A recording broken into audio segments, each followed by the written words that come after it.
In the business world, the consequences are prolonged and usually not as extreme.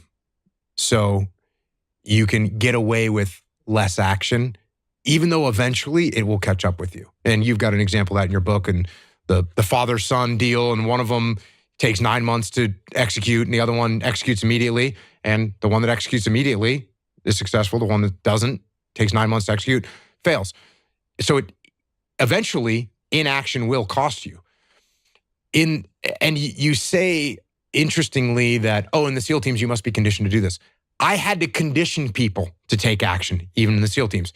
Even a young SEAL leader who you would think would be, by nature, aggressive and an action taker, you put them in a pressure situation where there's not a ton of information and they need to make a decision, they don't want to act either.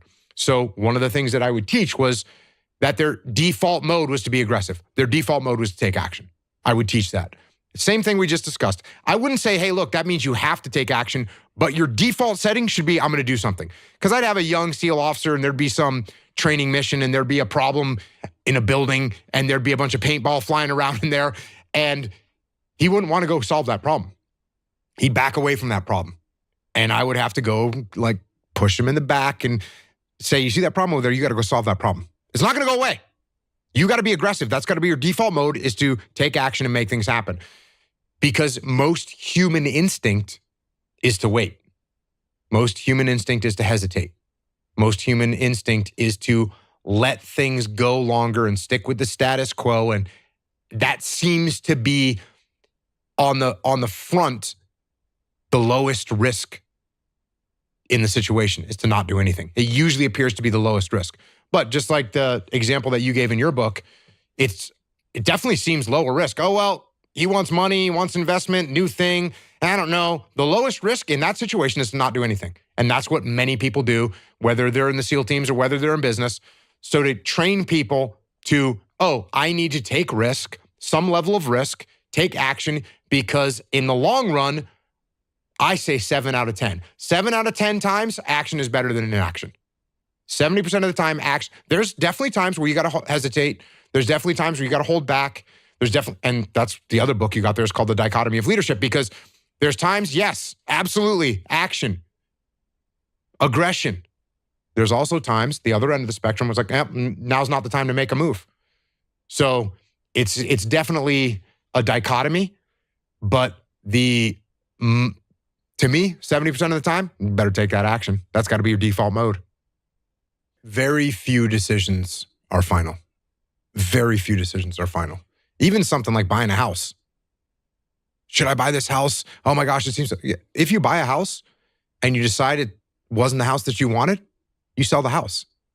It's now look, could you get caught in a bad market? And that can absolutely happen. So you need to be smart about your decisions that you make. But most things are not as final as they seem. Most things you're going to be able to... And you paid the realtor, so you lost 3% there. You paid the other realtor, you lost 3%. You had to pay the mortgage fees. So you're going to lose some money. But it's not like you buy $1 million house and then you decide you don't like it. You don't lose $1 million. You lose 80 grand or whatever, and it's okay. 2 years, 3 years, you get it back.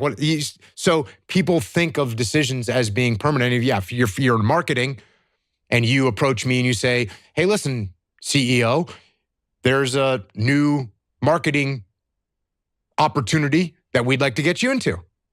And I go, how much did it cost? And you say $1 million. And I say, well, that's a lot of money. Can I try it for a shorter period of time? Well, yeah, but you won't get as much you won't get as much volume. And I say, okay, well, still, I don't want to invest that much because I'm not sure about it. Let's test it and see where it goes. And you say, oh, okay, we'll try that. And here's $100 grand and let's see what feedback we get. And if it's good, it's good. If it's not, we go somewhere else.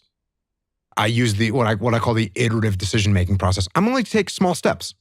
So am I trying to leave I don't like my job. I'm miserable there. Okay. Does that mean I walk in tomorrow morning and say, hey, boss, I hate it here, I quit? No, it doesn't mean that. It means I say, okay, I'm going to start putting my resume together. I'm going to start checking out LinkedIn. I'm going to start seeing what qualifications I might need that could improve my ability to get a new job. Once I've done that, I'm going to start sending out my resume. I'm going to start building some relationships with some people. And now I look up and I get another job offer.